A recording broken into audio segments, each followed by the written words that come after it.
Oi, gente. Bolsonaro recusou a vacina da Pfizer em 2020 por metade do preço. Tem e-mails agora, ganhou a imprensa e eu vou trazer esses detalhes nesse vídeo de hoje. E esse governo vai ser absurdo atrás de absurdo até o dia que ele terminar.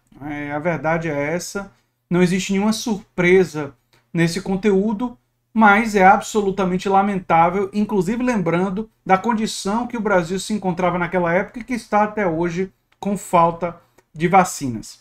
Gostaria de dizer para vocês que hoje, às 8 horas, eu vou participar de uma live com o biólogo Henrique, com outras pessoas, e eu vou passar o link para vocês na aba comunidade do canal. E pediria para vocês ficarem ligados, que eu vou publicar lá o link dessa live, que vai ser uma live sobre Estado, parlamentarismo, democracia, uma live bem interessante com o biólogo Henrique, que é um amigo aqui do canal, não é um desses aliados que a gente tem.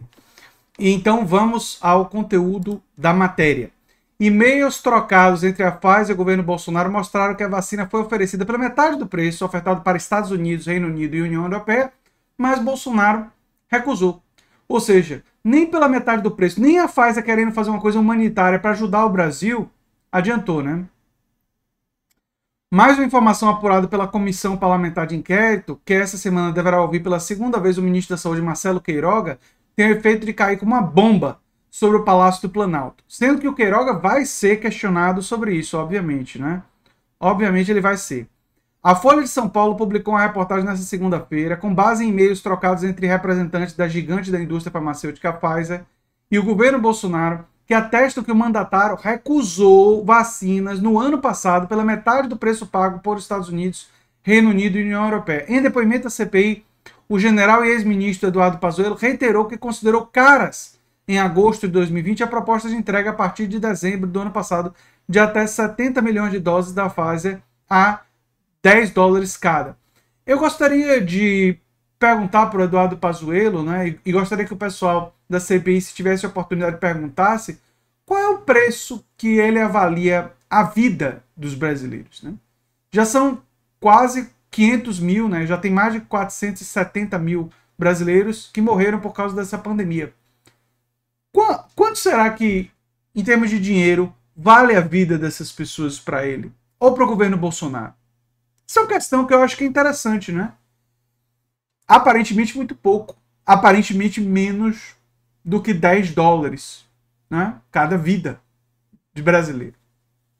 53 e-mails. Documento divulgado pelo senador Randolfo Rodrigues mostra que a gestão Bolsonaro deixou de responder 53 e-mails da farmacêutica Pfizer enviados para pedir um posicionamento sobre a compra de vacinas. Aí foi a coisa de ignorar. E o TCU. Eduardo Pazuello chegou a alegar que o governo não aceitou uma oferta em função do Tribunal de Contas da União, que por meio de nota desmentiu o ministro. Quer dizer, ele usou essa mentira absurda que foi o Tribunal de Contas que teria impedido a compra das vacinas. E aí o Tribunal de Contas, eu me lembro disso, foi no mesmo dia, veio a público e dizer, não, a gente não tem nada a ver com o governo Bolsonaro não ter comprado a vacina, coloque o nosso fora dessa. Assim, o Tribunal de Contas da União não falou nessa linguagem, mas para bom entendedor, o Tribunal de Contas se colocou fora. Tipo, não bota a culpa na gente, não. Tem muito cemitério, muita gente morreu por causa disso. Você vai querer colocar a culpa na gente, Eduardo Pazuello? Enfim. A primeira ida de Pazuello foi marcada por relatos contraditórios, ele foi convocado para um segundo depoimento, e ainda assim, após o segundo depoimento, o presidente da CPI declarou considerar a realização de uma acareação entre o ex-chefe da Secretaria de Comunicação do governo federal, o Fábio Van Garten, e o ex-ministro da Saúde, Eduardo Pazuello, e um representante da Pfizer. Olha, é muito grave, viu, gente?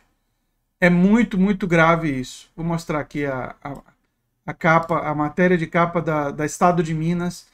Ou seja, isso foi publicado na Folha de São Paulo, já tomou os grandes jornais, né? Já está sendo amplamente divulgado. E eu peço a vocês que divulguem esse vídeo e esse material em suas redes sociais, para amigos, para conhecidos, até para perguntar para bolsonaristas algumas coisas.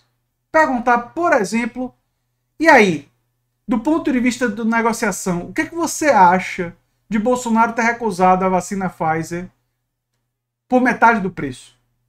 A Pfizer colocando mais barato para o Brasil, percebendo a crise sanitária que o Brasil estava passando. Eles ainda iriam lucrar, mesmo pela metade do preço, porque a gente sabe que essas indústrias farmacêuticas de boazinhas não tem nada. Mas a Pfizer pensou no marketing positivo. Vamos ser sinceros, o que a Pfizer estava pensando? Se o Brasil comprasse pela metade do preço naquele momento, a Pfizer iria ter o lucro, menos do que ela está acostumada, mas teria. E ela poderia dizer, nós ajudamos o Brasil nesse momento de calamidade pública, de uma forma humanitária, colocando metade do preço. É lógico que a Pfizer também queria fazer isso. Mas aí o que faz Bolsonaro? Bolsonaro demonstra completa desconsideração com a vida dos brasileiros e nem pela metade do preço, né, ele compra, e o Eduardo Pazuello disse que estava cara.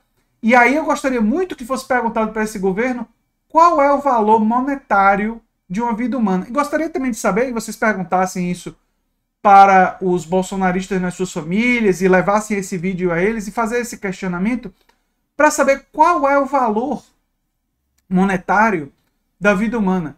Será que nesse momento não seria importante, pela metade do preço, comprar o máximo de vacinas que fossem possíveis para tentar salvar o máximo de vidas que fossem possíveis? E não deixar de comprar e não ignorar os e-mails da Pfizer, como ficou já provado que esse governo fez isso, cometeu esse crime contra a população? Eu já disse aqui que, embora eu não seja um entusiasta das manifestações, eu entendo elas e respeito elas integralmente, porque as manifestações contra Bolsonaro, inclusive tem uma outra marcada para o dia 19, elas são resultado desse tipo de coisa.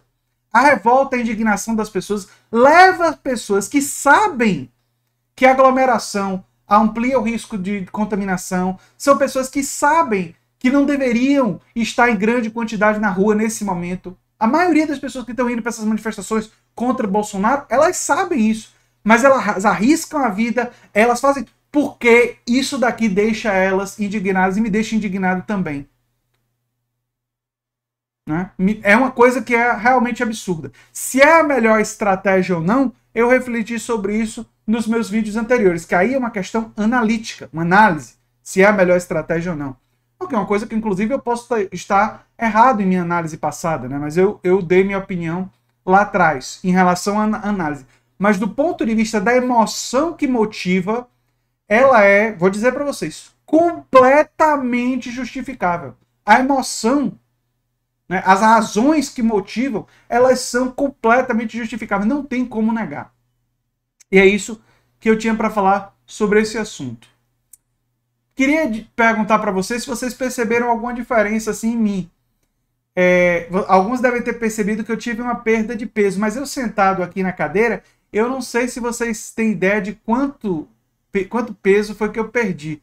Eu, no final desse mês e no início do próximo mês, provavelmente, talvez meados de julho, né? Talvez no meados do mês que vem, eu faça vídeos sobre como é que foi que eu perdi esse peso e tal, uma mudança de estilo de vida aí.